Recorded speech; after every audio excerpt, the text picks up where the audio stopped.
Good afternoon. Welcome to Lunch with Books, the Ohio County Public Library. This is our Lunch with Books live stream. We've been doing this for a while now. Hopefully we'll be able to go back to in-person one day soon, but we don't know when. Next week, we'll continue with the Wheeling Poetry Series. Mark Harshman, Poet Laureate of West Virginia, is hosting, and Allison Patini Davis will be our guest. So that'll be next week at noon. And today, if you ask a question toward the end or anytime really, you can win one of these soup mugs that was made by East Wheeling Clayworks, our guests today. And they'll tell you more about the process and everything else they do. Here are Adam and Beth Bedway, East Wheeling Clayworks. Hi, hey guys, how's it going? I'm Adam and this is Beth, and we own East Wheeling Clayworks. Also in this video will be our studio assistant Alex, so don't let her creep up on you. There is a third person. There is a third person here. So we're here in our studio today. We figured we would give you a quick tour of our retail side and then take you back into the production studio and kind of show you how pots are made, kind of the cycle that they go through, and then I'm going to do a throwing demo for you and yeah, talk about ceramics for a little while. Feel free to ask us questions, put them in the chat there, and then we'll get to them during my throwing demo when you guys are watching me struggle to center pottery, center clay. So yeah. All right, we're gonna do a little walk around the retail side of our shop first. So let's start here at the door. So this is a little bit difficult because I can't turn the camera around. So here we go. So we actually have things in here that are not just pottery. We have some Seattle Seed Company stuff, some Hippie's Daughters, some PF Candle Company, which is on the other side of this giant plant that I'm walking through. And then from there, you see all of our stuff. So we have lots of functional pieces. We're big on things that you can use in your home every day, things that you can throw in the dishwasher, things that you can look at and use regularly and not feel bad about having something that you don't want to hand wash, because we don't want to hand wash either. But we've also recently, since the pandemic started stocking houseplants, and we have become those crazy plant people. We are like big on that right now. So if you have questions about your houseplants, there's a very good chance that we can help you with that. Adam, what would you like to say from here? Well, so I figured I would talk about why we started the business and why we're called East Wheeling Clayworks, even though we're in North Wheeling. So around 2016, we were both kind of in jobs that we didn't really like. I was a contractor for 16 years, doing residential contracting, and it was a really stressful job that I had really grown tired of. I love contracting and I love building stuff, but working in people's homes is always really stressful for them. So that in turn is stressful for me, and it just got to the point where I was burnt out. So both Beth and I were in college together after I ended up at Bethany after a very long run of me switching colleges. And we actually met in the ceramic studio up there. Technically, we first met in a health class. Yeah, that's true. Because we had to take it, but then we actually got to know each other in the Yeah. ceramics lab. Gotta love liberal arts education, Yes. right? So yeah, I was always in the clay lab because that was my big love was clay. And Beth likes 3D design, sculpture. I'm more like a sculpture person, not so much a clay person. I to this day still have a little bit of a hard time with the wheel. She absolutely hates throwing on the wheel. I am not a fan. I love hand building and I love sculpture, but wheel throwing is just like that coordination does not jive in my brain. Yeah. But there's always hand building. She can turn out stuff on the wheel. It's just the patience part side of it, I think, is very short. So yeah. So in 2016, Beth was working at Williams Lee, doing a night shift, right? It was. And so we were just kind of like ships passing in the night. We saw each other for like 2 hours a day. Yeah. So we decided to sort of transition a little bit, give the ceramics thing a try, see if we could make it work. And then if it did work, we would both quit our jobs and do this. So I think it took about, 6 months, maybe? probably about 6 months, maybe close to a year. I had gotten to a point where I could devote more time here, so I quit my job, came here full time, and you were still doing some contracting at the time. I still had jobs lined up, so I kind of got to the end of my contracting schedule, and then once that was it, we really went full force into it. Mm-hmm. We really found that like doing events helped out a lot to pay all the bills. And sorry about that, my phone just went off. It's okay. Take that away. Doing events became really popular. We had a great time. A lot of people making sculpting gulp projects. If you guys have heard of our sculpting gulps. And at first, I guess we were in East Wheeling. When we were in East Wheeling, we couldn't do those events. We honestly, the space we were in East Wheeling wasn't really conducive to having a retail shop or having people come in and out of our business. So the first move that we made was towards Center Market, and we grew that space honestly probably before we even opened. Yeah, really fast, yeah. And then we moved into the space that we have now, which has been a great fit for us, even if it's a little cozy. Let's just say that. Yeah, for now it's cozy. But we kept the name East Wheeling Clayworks. This was a question somebody asked why we chose to move out of East Wheeling. Really was the access that we were able to get to this space because of how well this space works for us, even with its limitations. But we chose to keep the name East Wheeling Clayworks because we still live on 14th Street in East Wheeling. We really love East Wheeling, even though I said that weird. It's an awesome neighborhood. We have a lot of fun there, and we really like to associate positive things because the neighborhood really still has a stigma behind it. Even though, I've lived in a few different neighborhoods in Wheeling, and it's probably one of my favorite places I've lived. It has a real neighborhood feel, which I like. So yeah, that's why we're East Wheeling Clayworks. We'll probably keep the name even if we move to Canada or anywhere, whatever. If we go international, whatever. Yeah, small goals.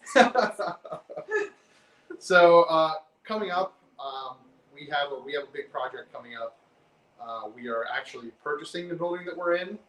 Fingers crossed, everything goes well. Yeah, we're supposed to close on it tomorrow at 10 a.m. But we're Cleansing still. It's been a very long process. It's been really stressful. Very stressful. So once we purchase the building, we're actually going to do a big renovation. We have a full basement underneath of our studio. It's about 850 square feet. It is a dirt floor basement that we are going to completely renovate into a big production studio. So that's going to entail tearing up the floors, putting floor drains, cementing everything, putting in a bathroom, access. This is that contractor vibe coming back out. Sorry, yeah. Here. Doors, windows, all that. And then a big build out. And really sort of like redirecting our business toward more of a production studio layout where we can make large volumes of work to kind of keep up with the demand that we have. Because right now, honestly, as fast as we make pots, we sell them. And we have demand for them. So we start to lag behind. But, it's two people in a small space. Three.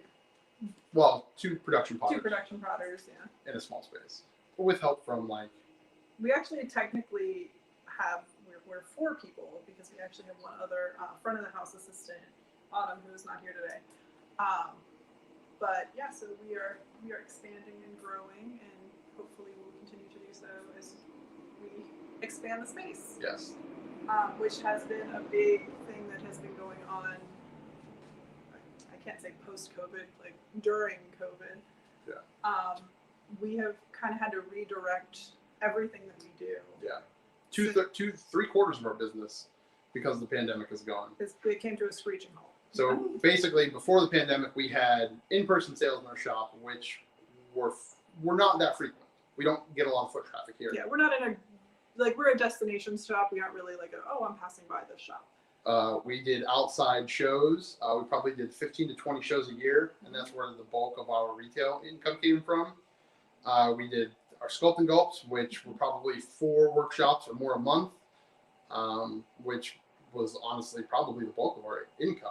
Mm-hmm. Just probably 50% of our income was just sculpting gulps. Mm-hmm. And then we did wheel throwing classes and some other workshops and things like that.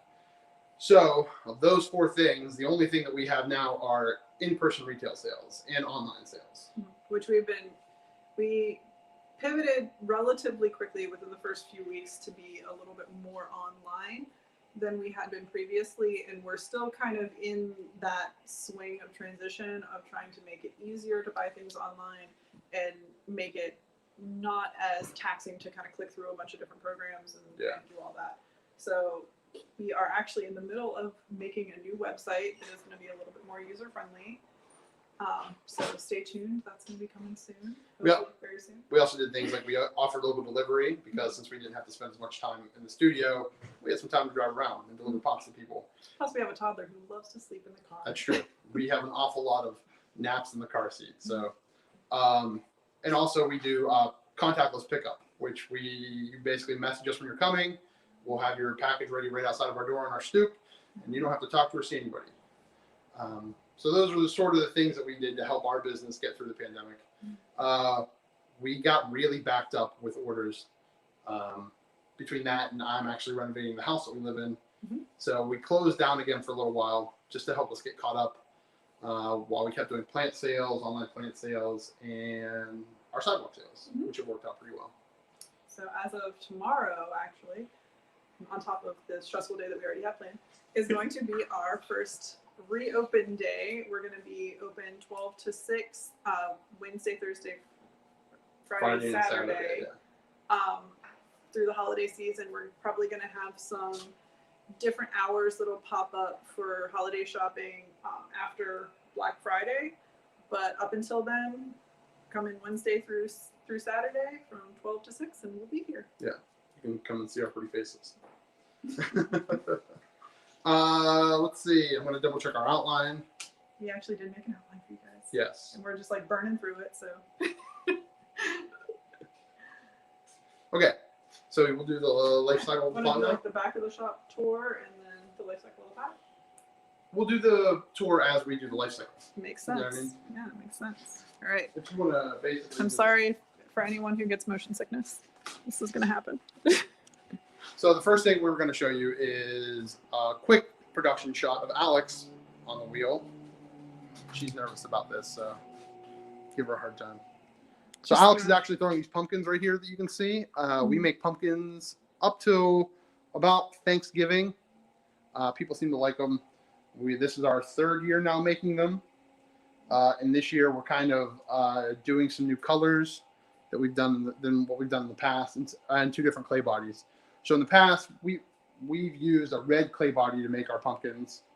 And this year we're using the speckled clay body, but also a black clay body. And I'll show you guys those as we get through the sort of the life cycle of the pot. So this is our first step. We take clay, we put it on the wheel, and we throw a pot. Somebody asked the question why it's called throwing a pot. And I don't 100% know the answer to that question, but I'm pretty sure it's because before we had motorized wheels, right? The first wheels were hand driven. So you had basically a hole in a circle, and you would put a stick in there and spin it around and then push. And that pushing is called throwing. And that motion is what caused your wheel to spin.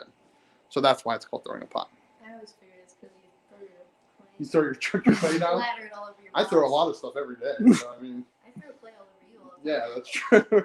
Alex throws clay all over the studio. So there you go. Yeah. And for anybody who's concerned about mask wearing in the studio, we totally do have masks whenever we are open for the public. However, I am like in a weird spot on this camera. We basically have quarantined together since the beginning. Yeah.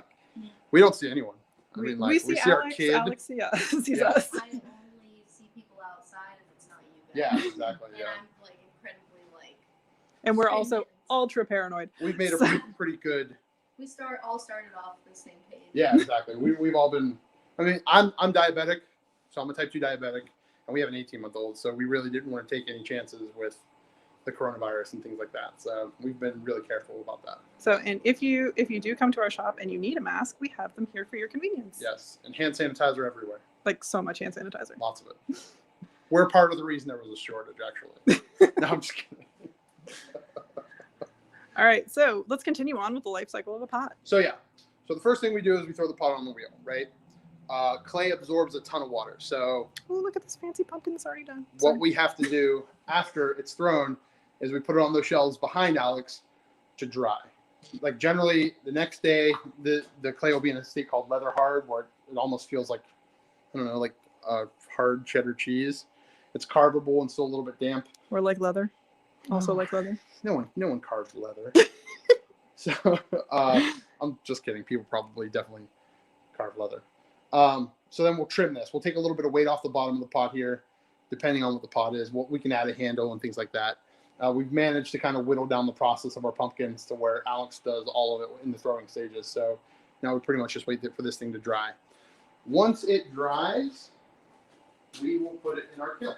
So if you want to come on back and follow me. Following. So one of these, right? This one is junk. So this bowl is what's called bone dry. So all of the water, the majority of the water has gone out of it, like 99%. On a chemical level, though, there's still water in there. So what we'll do is we'll take this bowl and we'll put it in a kiln. One of our kilns here. We have 3 here, Yes. which we can crank through a lot of pots with these kilns. Yes. Actually, our kilns have names, right? Yes. So there's Benny. This one's just called and that one is called the Jets. So Benny and the Jets. So if you ever hear Adam singing that song, it's because he's working on the kilns. Yes. It is what it is. It is what it is. So Potters have weird senses of humor.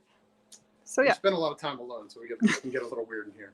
So we take this bone dry pot and we load it into the kiln, and we do what's called a bisque kiln, a bisque firing. And so if you look in the kiln, which I'm really trying to do without dropping the phone, you'll see all these little like lines that are coming around the side. Those are all heating elements, and that is what will bring the kiln up to temperature.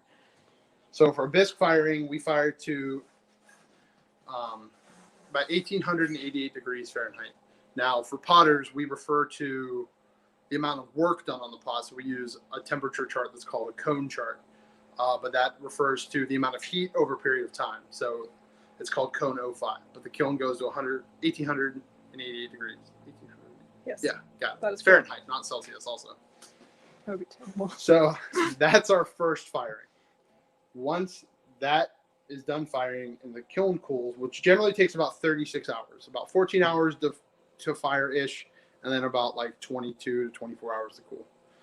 We can unload all of the pots, and then they're what is known as bisqueware. So We're going to switch over to our bisqueware shelf here. So same black bowl-ish, same style, right? Except now you can hear that ding.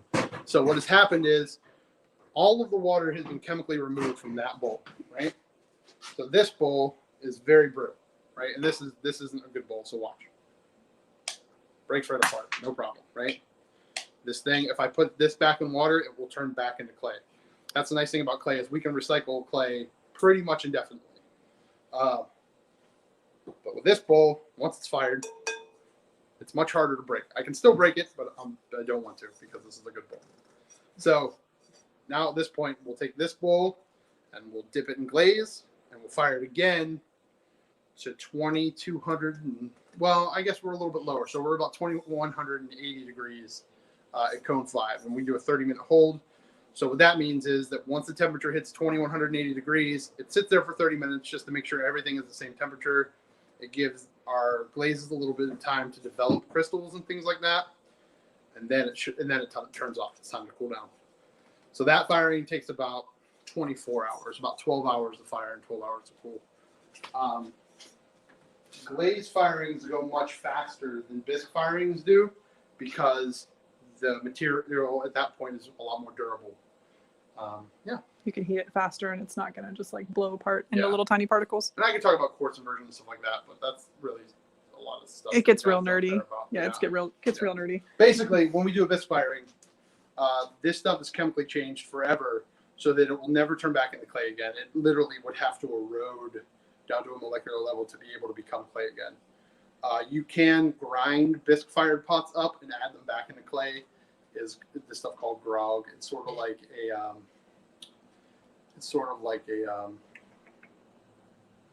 what's the stuff in cement called? An aggregate, right? Aggregate. In cement that makes the clay tougher. So yeah, we'll reclaim that one a little bit. Yes.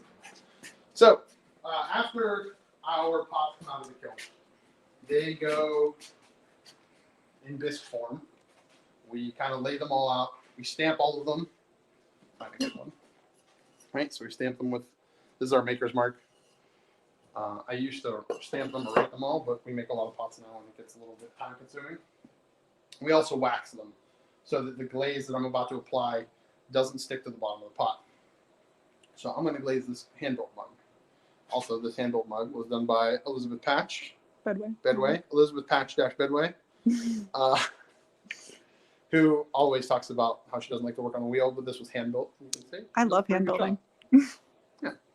So I'm going to glaze this in our PLC weed glaze. I'm going to grab a fired example of it. Hey. There's one right in front of him. We are this. It's like we meant to do this, right? So this is our pale seaweed glaze. It's one of our more popular ones, mostly because like it gets pretty crazy in the kiln, and you can do some fun stuff with it. But it can also be very runny, and it can really ruin pots if it wants to. So when I'm glazing, right, I have my stamped bottom of my pot. It's also waxed wherever I don't want the glaze to stick. So the reason I don't want glaze to stick on the bottom is because when I fire this upside down, it will fuse to the shelf of the kiln, and then we'll never get back off there. It'll break, and everything will be bad. Whenever that happens, like especially the green tends to run a little crazier than the others. Whenever we do have that happen, usually it involves a hammer to get it back off. Definitely. So yeah.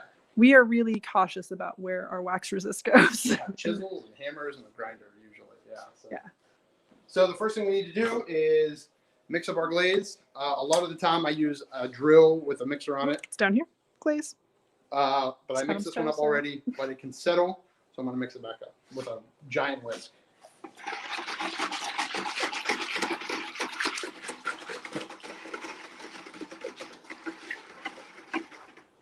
So each of these buckets has a different color in it. And we have more glazes than this, but these are the ones that we use the most, other than our white glaze, which we keep in a big. Yeah, that one is in this enormous bin right here that is a hot mess, but we use a ton of it. We use an awful lot of white.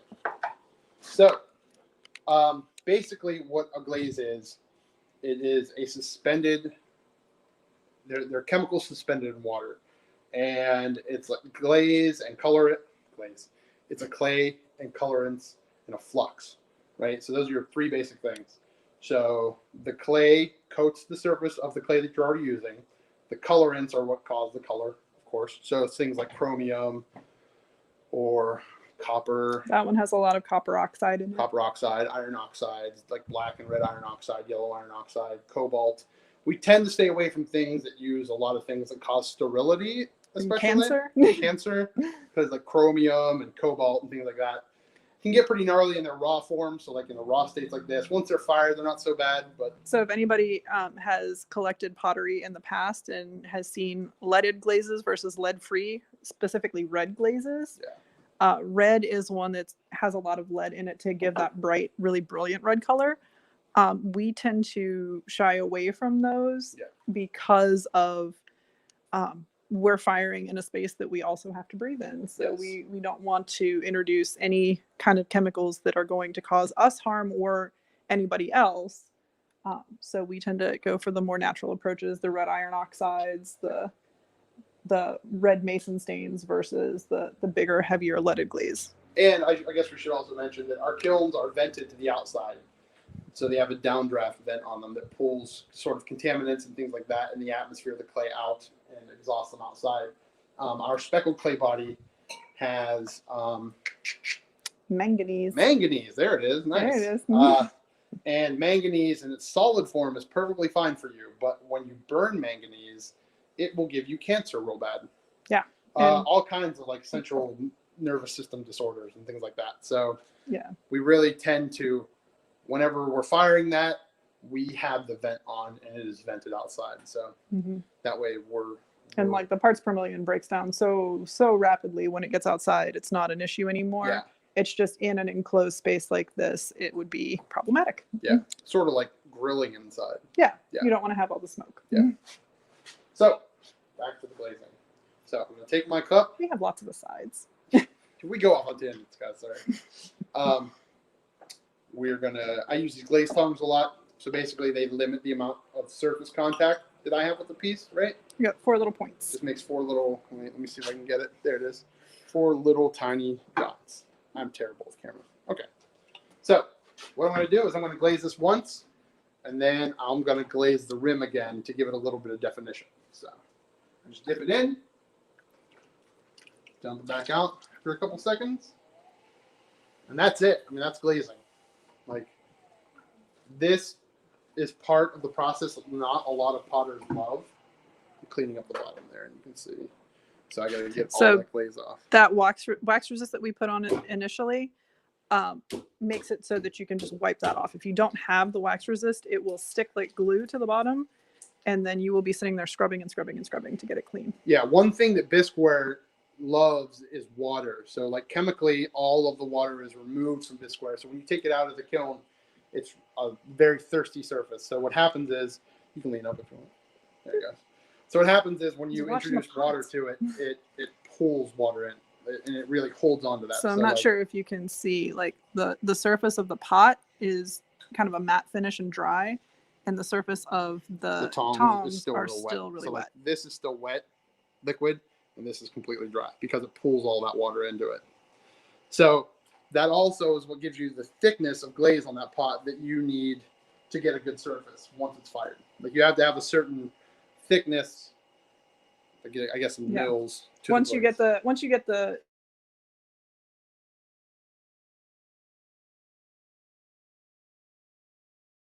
to give you the glaze finish there you that go. you want to achieve. So if you want it to be a thinner finish, it'll look different than if you have it as a thicker finish. Yeah. So I'm going to dip this again one more time. I'm going to dip it just to about there. I don't go all the way down because, like I said, this glaze likes to move a lot. So just another little like boop dip. That's it. And we just do about a third of the way down. Yeah. The second dip. And what that'll kind of give us, if we look back at this finished pot, this band of color around here is where the glaze is thickest on this pot. So that's what kind of the effect that gives you. And really, it takes a while messing around with this glaze. I mean, it took me a few years playing around with that glaze to really get it the way that I want it. So, yeah. So, anyways, after we glaze it, we take it back to the kiln. Oh, I put a thumbprint on it. Usually you have to wait until it dries because otherwise you put fingerprints in it. And so then we'll load it back into the kiln. Yep. Now, the big difference, like I said, with this one is this one will go hotter. This fires to cone 5, right? So the first one is 05, which is sort of like, if there's a spectrum of temperatures, and 0 is in the middle, 05 is down here, and then cone 5 is up here. There's only a difference about what, 500 degrees, I think? 1800 to about 2300, yeah. But it's a lot of work that's done in that time that can really make a pot that is only rated to go from cone 05 to fire at cone 05, where if you put it in a cone 5 firing, it will literally be a puddle on the shelf. Yeah, it's very important to match your glazes and your clay chemistry, because if not, you will have a very sticky mess that you have to chisel off your kiln shelves. Or just throw them away. Or just throw them away. And get new ones. Depending on how catastrophic. And how much money you have. Yes. So after that's fired, when it comes back out, so you'll have it these. should look like that. Actually, that's really backlit. So, but yeah, that's that green, that same green on a mug form. Yeah. So that's our life cycle of the pot. I guess after that, there are a few things we do. We do things like we sand the bottom of them, make sure it's smooth, and when you put it on your coffee table, it's not going to scratch it. We kind of do quality control. We look for cracks or errors, bubbles, things like that either need fixed or that make the pot get rejected. There are about 25 places along the way, from going from the wheel to going into a glaze kiln or coming out of a glaze kiln, that a piece of pottery can be messed up. So that is part of the reason why when you pick up a mug here, it's $30 or more, because one, it's a lot of time. Our hands touch this piece multiple times. We could break that piece at any point along the way. Or it could develop a flaw, like a crack or something like that just won't work for the finished product to be the quality that we want it to be. Ceramics is like the perfect blend of being an artist and a scientist, I guess. I mean, like being a painter back in the day when you made your own paints, it was sort of the same way, but being a potter now, like you can be, I mean, like there are chemists who are potters, who, you know, there are NASA engineers who are potters and things like that because of I know lots of engineers who are also potters because of just how scientific it gets. And so you really sort of have to enjoy that side of it in order to really, really get into ceramics. I mean, like there are lots of hobbyists out there who can, like you can just go buy clay glazes and experiment to your heart's content. But like to really get certain looks nailed down and to have a consistent consistency firing. and things like that, it takes a lot of work. So we are pretty much at that point, I would say. We're getting there. Right? I think we're doing pretty good, pretty well. We could be slightly more sciencey, but we're working on the science. We're as sciencey as our time allows us to be. Yes. Yeah. So I think that's the life cycle of a pot, right? I believe so. I think it's time for the throwing demo. I think so. All right. So you're gonna have to forgive me because I'm gonna have to set this up in a way that I can read your questions while he's doing this. So my face is gonna be right in the way for a second.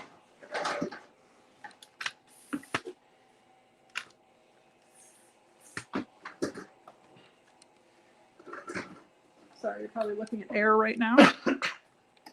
No, they're just looking at the plastic wrap shelf and it's my head bobbing in and out of it every once in a You while. want to explain the plastic wrap shelf?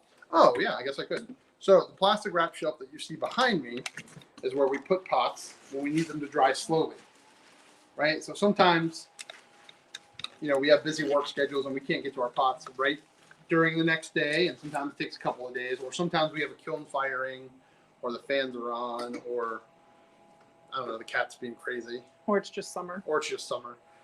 And our clay dries out super fast. And when that happens, clay shrinks as it dries, and if it shrinks too fast, it'll crack. Or if it dries too fast, we can't get it trimmed, or we can't get handles on it, or any number of things. So we use this plastic wrap shelf as our first defense of keeping our pots wet longer. The other thing that we have are totes with where the bottoms are lined with plaster. There you are. Sorry. It's okay. Sorry about that. Technical difficulty. There we go. Technical difficulty there for a second. So we have totes where the bottom is lined with plaster. And what that plaster is basically designed to be a sponge. I mean, that's what it is. It has tons of space in it to hold water. So what we do is we fill that plaster up with water, with as much water as it can hold, and we can put our clay in there and it'll stay wet forever, pretty much. Or at least as long as we need it to. Right. And then once we get to a point that the piece is finished enough that it can dry completely, we'll let it dry up on these other shelves behind that are open. As you can see with these plates right here, they are getting ready to go in the kiln. Yeah. All right, so now we're going to move to see the wheel. I swear I can do this. Here we go. There you go. That's great. And Perfect. lock. There we go. So while I'm throwing this pot, because, you know, certain parts of this take a little while, we will answer some of your questions. What I'm going to throw first is an 8-pound flower pot. I figured I would start with that, and then after that, I'll try one of our pumpkins, one of our bigger pumpkins. I'm going to admit, though, that I haven't thrown any of our pumpkins yet this year. Alex has done the bulk of that work because, like I said, I've been renovating our house. How much are our electric bills with 3 kilns? A whole bunch. And it depends on the season. Because yeah. some seasons are definitely spendier than others. So- Usually Ogilvy Fest season is the most spendy. So I would say, yeah, so this past weekend would have been Ogilvy Fest if we didn't have a pandemic. And Ogilvy Fest is one of our biggest shows of the year. And so from about the end of September, the middle of September to the end of the year, because we were literally just cramming pots into the kilns for Christmas, our electric bill's probably what, $600 or $700 a month? I would imagine, if Pretty not easily. more, yeah. We have LED lights everywhere, and we really work hard to cut down on the amount of electric we use. You know, it's kind of hard to be a potter and be an environmentalist at the same time because, one, we crank through a bunch of electricity. All of these, everything that we use, right? All of our clay, all of our glazes, all of that stuff, for the most part, is mined out of the ground. Now, some of it, there are companies who are reclaiming mine drainage, which is really cool, to pull the sort of the acidic iron and things like that out of mine drainage water, and then selling that, which is really cool. But I mean, like all this stuff is mined out of the ground, and so there are certain chemicals that can only be found in certain mines in the world, and when those chemicals are gone, they're gone. So like you can never get that back again. So that's why all of our clay, we save all of it, we reclaim all of it over and over again. And that's why we're so particular about culling pieces that don't meet our quality control before they get into the bisque firing stage, because once it gets into that bisque fire, we cannot reclaim it from that point. Yeah. A lot of our students always have a hard time with breaking their pieces, because when I teach wheel throwing, I'm like, look, you're going to throw all these pieces and then I'm going to break them all, or you're going to break them all. I want you to break them all, hopefully. But a lot of times they can't. So like they get to watch me smash all their pots. But it's a lesson in like, this stuff is very finite.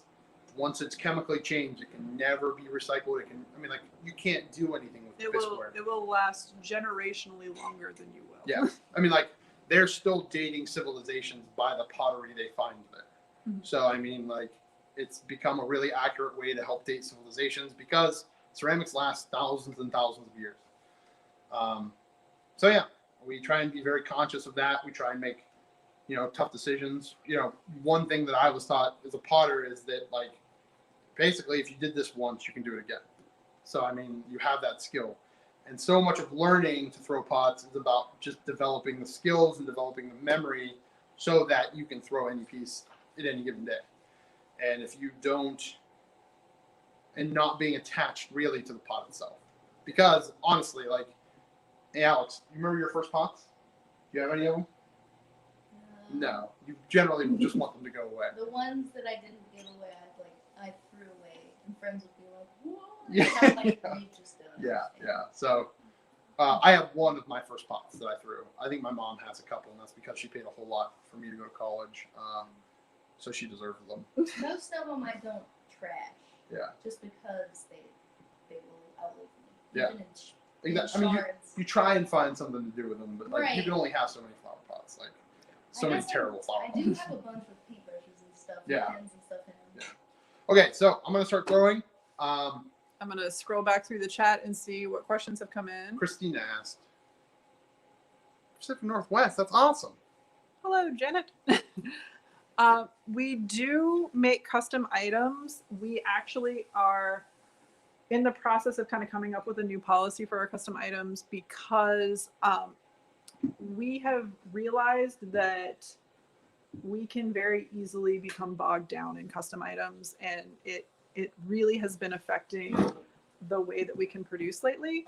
So we do take custom requests, we do take custom orders, but we have to limit them because of the volume of work that can go into a custom request. And especially this time of year. I mean, like, Absolutely. so it's one of those things where custom orders are awesome and we really appreciate them, but they can also take a lot of our time away from making work for all of our customers by focusing on just a couple of customers. Right.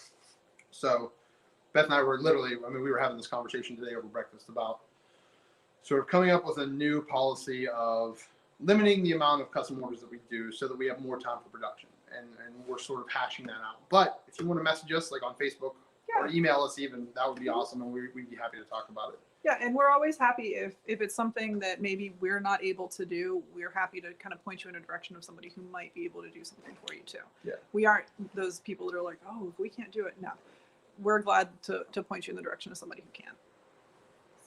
Let's I go. need time to store mugs. It's still morning.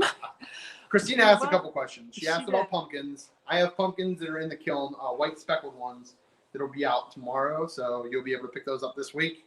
Like we said, Wednesday through Saturday, 12 to 6. And dino mugs, we have some I sitting think we're in the gonna damp have box. some coming up for the Christmas season. Sure, We're gonna have them for the holiday season. I'm not gonna say they're gonna be out in like 2 weeks or anything, but I would say closer to Black Friday, we'll probably get something. Yeah, we'll probably have to have like at least a batch of 25 of them come out this holiday season because we've had some requests for them. So. We have. Yeah. All right, so now I'm really gonna poke this little button here. Can somebody put in the chat if they can still see the video? Just say yes if you can, because I can't see you anymore. Perfect, thank you. Okay, good. Okay, I'm gonna start. I'll start throwing, and Beth can. I am gonna Scroll. scroll, and I'm sorry if my face gets weird in the side of here because I'm reading. And if you guys can't hear over the wheel, I talk really loud, but you know, whatever. Just let me know, and I will. I'm going to do my best to kind of explain what I'm doing as I'm doing it. And yeah, here we go. Okay, so there's one about how the color gets applied to the side of the mug. That was the glazing process that we did with that pale seaweed mug. We do make custom items. What is the largest flower pot you can make? Ooh, that's a bold question. It depends on how much you want to Big. pay for it. I mean, like I have a 20-pound flower pot over on the shelf that's drying right now. That'll be going in, and we'll get a shot of that here in a few. But I also have like a 50-pound one that my fiddle leaf fig is in up front. So I mean, it depends on how much. So our clay from the manufacturer comes in 50-pound boxes. So there are two 25-pound blocks in a 50-pound box. To use that entire amount bogs down this wheel pretty much, doesn't it? So this wheel is supposed to be able to handle about between 50 and well, max capacity is 50 pounds on this wheel. The belts on these are a little bit worn, so I wouldn't really go past 20 or 25. Mm-hmm. Although I threw a 20-pound pot a couple weeks ago and it really wasn't too bad. What I'm doing right now, guys, while we're answering questions, is I have to center this clay on the wheel and make it so that it is symmetrical and in centered, so balanced.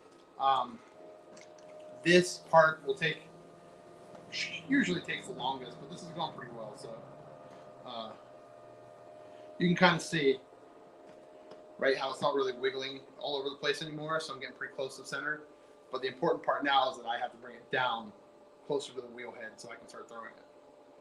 So I'm going to do that while about to answer more questions. Okay.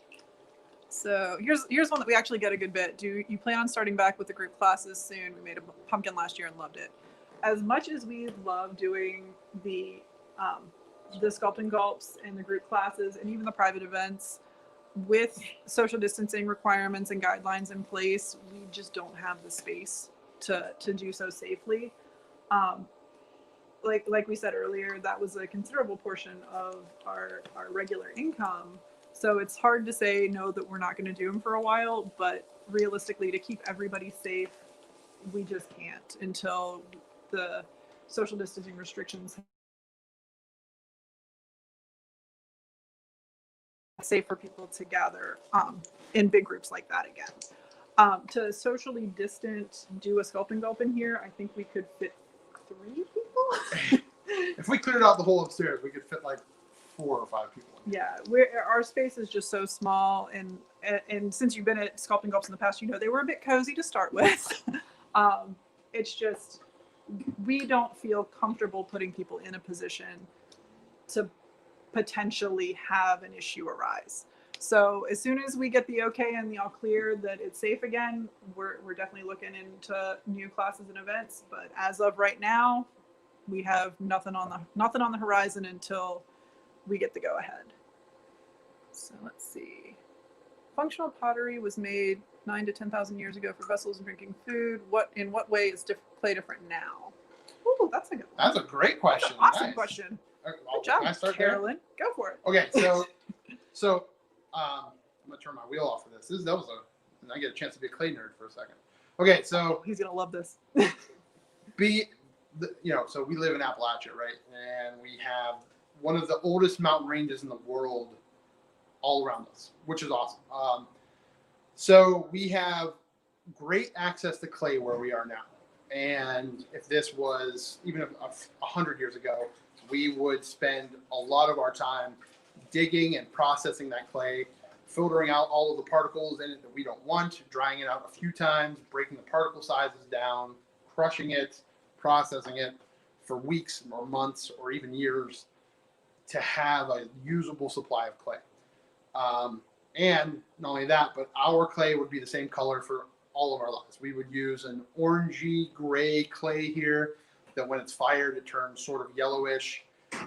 We can't take it up past around cone 7, which is like closer to 2,400 degrees. It has a really high iron content in it. And the way that classically things were glazed in Wheeling was we did a lot of salt firing with cobalt decoration.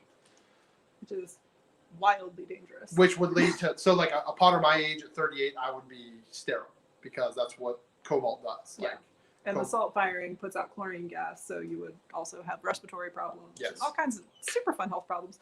So now we are lucky enough that our clay is manufactured. It's mixed. We can get it mixed to any specification we want, depending on what we want to do with it, the color that we want, the type of firing that we want to do with it, the sort of glazes that we want to be applied to it. So ceramics, I mean, really, it's become more approachable for everyone versus your father was a potter or your family is potters. And you So have that's it. that inherent knowledge that's been passed down. Yeah. In China, I have friends that have gone to China to study pottery, and there are still villages to this day where they are potters generationally. So your father actually makes the clay for his son, and it sits in a tarp, in a mountain with a tarp over it in the backyard until they're ready to start throwing, and that's their clay for their lifetime. And they process clay for the next generation and Yeah. so on. So generationally, that's how that works. They have enormous, huge kilns that are literally the size of the buildings here. I mean, they're huge. So kilns now are smaller. We can run them on electric. We have a wood kiln that takes 60 hours to fire, and you have to be there the entire time. Every 20 minutes, you have to add to that kindling. Yeah, you got to chuck wood into it. So I mean, like, it is an exhaustive process. Mhm. Being able to the modernized ceramic world is one that is much more convenient. We have a much broader range of colors and effects that we can get. You can do things like crystalline firings because of computer-controlled kilns where your pots grow these enormous crystals on the side and things like that. I mean, like, The control and precise nature of ceramics is so much greater now than it could have ever been even 100 years ago. yeah. And honestly, that being said, there are still tons and tons of potters who use those very basic Traditional forms and processes and things like that to make their work say what they wanted to say. I mean, I have a friend, Aaron Ansler. He teaches at West Liberty now. He digs clay in Washington, PA, and he processes his own clay. He throws these giant forms with them, and they're incredible. And he really, like, his love of the ceramics that he uses, his love of the clay that he uses is he gets to figure out the limitations of those things and figure out how to improve upon them. We have a wood kiln, which is it's called a Anagama wood kiln, right? So it's Yes. Chinese for dragon. I think it's Japanese. Yeah, you're probably right. It's probably It's Japanese. Japanese. Yeah. And it's a type of kiln that's probably over 1,000 years old at this point. And it's actually a really interesting process. Not that there's kiln nerds out there, but it uses a convection current that's built up through, like, from the firebox at the bottom of the kiln, and then it travels uphill to the chimney, so that the hot air will build up and flow through faster and pull cool air and ash in through your pot, so you get more dynamic glaze results from the ash hitting your pot. Yeah, and in a wood kiln, you don't have to glaze your pots because the wood ash is what glazes your pot for you. Mhm. Yeah. And So, the vitrification of the clay. yeah. So, yeah. Nerdy, sorry. We'll go off on that tangent for a long time. That could be a much longer conversation too. So I have one here from Lori that says, are dishes able to be cleaned in the dishwasher? Yes, actually our dishes are able to be cleaned in the dishwasher. The only exception is the things that have the gold West Virginias on them. The gold decals that we use are 24 karat gold, and just like with traditional china that your grandparents or parents would have, that gold will tarnish if you put it in the dishwasher and eventually will chip off. That said, the pot itself is dishwasher safe. It's just that metallic is not dishwasher safe.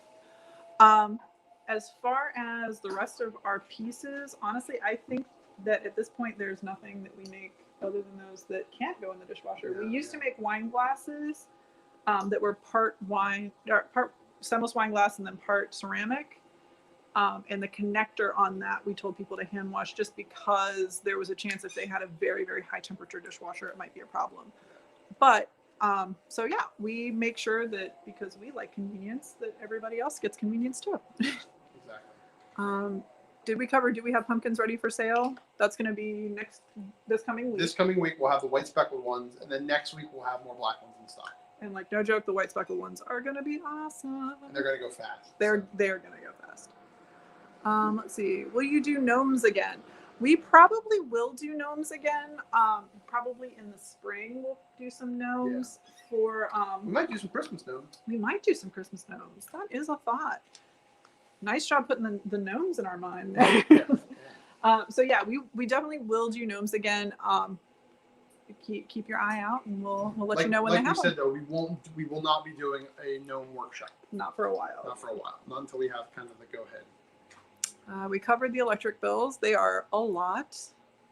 Reese is snoozing somewhere today. I'm not sure where she is. She might be outside actually. I think she ran outside at some point. She might. She goes and visits the neighborhood every once in a while. I think there's like one cat that she likes that she goes and talks to.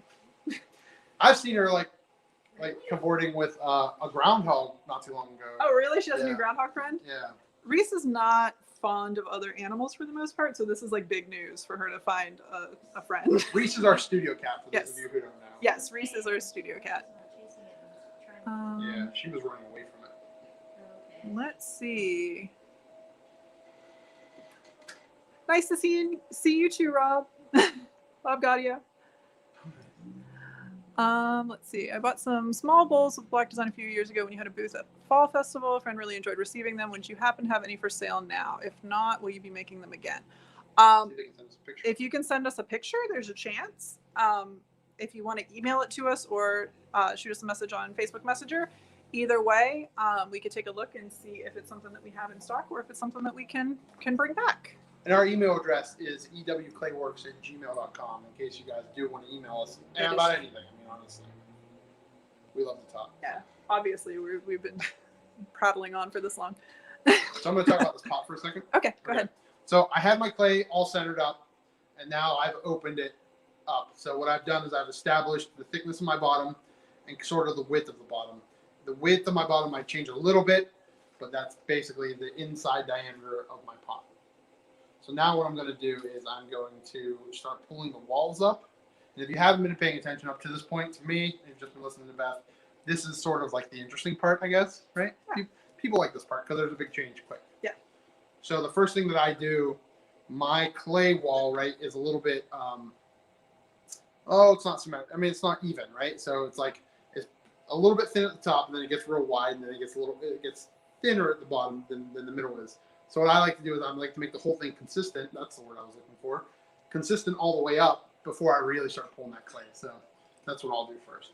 And I find that doing this helps me keep a lot more pots, especially when I'm throwing large than I used to, because I used to have pots die. And the reason is what will happen if you just start pulling and you have all that weight left in the middle is your bottom gets thin, your top gets thin, but your middle stays fat. And the clay below there can't support all the weight up here. So by evening that all out, then when I'm pulling my clay, it stays consistent and it can support itself. Yeah. And the other thing about throwing on the wheel is that when you are starting to pull, you want to make sure that as you're pulling upward, you also pull inward because centrifugal force will make your pot want to flare outward. And if you just let it, then eventually your pot's going to flop over. So, yeah. We have had many an accidental plate that way from students. Accidental bowls, man. Yeah. Let's see. Took a class at OUE. Using a wheel is so much harder than it looks. Is there a particular item you start with when teaching students to use the wheel? Actually, yes. Yes. And if they were throwing an OUE, I think that I'm wondering, and I don't know who posted that. Diane Mosso Nickerson. Well, Diane, if you're still watching, did you learn under Tom Depkin? Because his class is the first place I ever tried the wheel.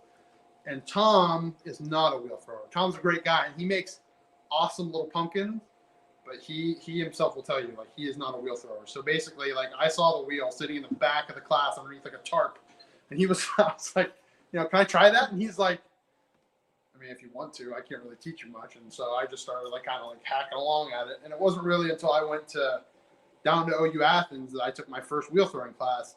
And man, they are they have a very like rigid texture. Yep, she does, Tom. Nice, that's awesome. Yeah, so they have a very rigid teaching technique down there that really teaches you, like, you know, you throw a bunch and you learn how to throw through repetition, but you throw most of your pots away. Like, what basically we had class Monday, Wednesday, Friday. You would come in on Monday, and they would say, "Hey, here's how you throw a mug, right?" And so you would throw a mug, and they would go, "Great, now throw 30 of those by Wednesday." And so, like, you'd be like, "Oh, all right, well, I have other classes and stuff, but I'll spend all my time in here, I guess." So you would go and go and go, and you would finally make it, and you would throw 30 mugs, and you'd be like, "Yes, I made all of these. I'm amazing. It took me a day and a half not leaving this place." And then the teacher would come in on Wednesday, and you would line up all your mugs, and he'd go, "Great, pick your best 5 and throw 25 of them away." And you'd be like, "I'm sorry, what?" And you would have to do it. And then he would say, "Great, throw 30 more by Friday." And so what happens is, your first mug took you like an hour to throw, or an hour and 15 minutes, or however many you lost to get to that one mug. But by the time you got to Friday, by the time you got to your 60th mug, it took you 10 minutes. You know, and so you build that muscle memory, and you build that idea that, like, your hands are tools. They're not, you know, they're not these weird, I always say, noodly fingers. They become tools, and you use them in a certain way over and over again. And that's how you produce pottery. And you're not worried about failure, because you just get another ball of clay, and boom, you go and you do it again. So that's something that has really stuck with me, and it's really influenced the way that I teach. And when we start our students out, we start them out with basic cylinders, because, like, a cylinder, as you can see from this pot will be basically a cylinder. But a cylinder is the basis of like 95% of your forms when you're throwing on a wheel. So you got to learn that first, and you got to learn it really good before you can move on to the next thing. Yeah, centering and then cylinders. That's day one. Day one, week one. Yeah, week one is like, really focusing on centering and cylinders. And so when we had wheel throwing classes, we had 8-week classes. And generally what it took was to about week 3. And, you know, I mean, like, throwing in here is different, because you come in 1 day a week versus being in college and being in class 3 days a week. So it really took until week 3 or 4 that all of a sudden centering would just kind of like, people would just get it on week 3 or 4 in here. And then you would just go into teaching your different forms. I mean, it worked great. So now what I'm doing is I'm just pulling up clay, making these walls taller, paying attention to the thickness of my walls to make sure I don't go too thin. And then once I get them sort of thinned out, I'll shape that pot. Yeah. More questions, babe? Let's see. I think that was it. I think we got through all of them. Does anybody have any more questions? I'm going to jump in here Oh, go for it. before we run out of time. Well, let's give away some soup mugs that y'all made. Here's what they look like. If I can They're get awesome. it Very there we go. That's got coffee, because I'm drinking coffee out of it. That's the Lunch with Books logo on it. We're going to give 4 of them away. I have all the names here. I'm going to just draw 4 names. Here's the first winner. Christina Fizanic is our first winner. Mix them up again. Number 2 goes to Carolyn Ziegler, who asked a great question about play.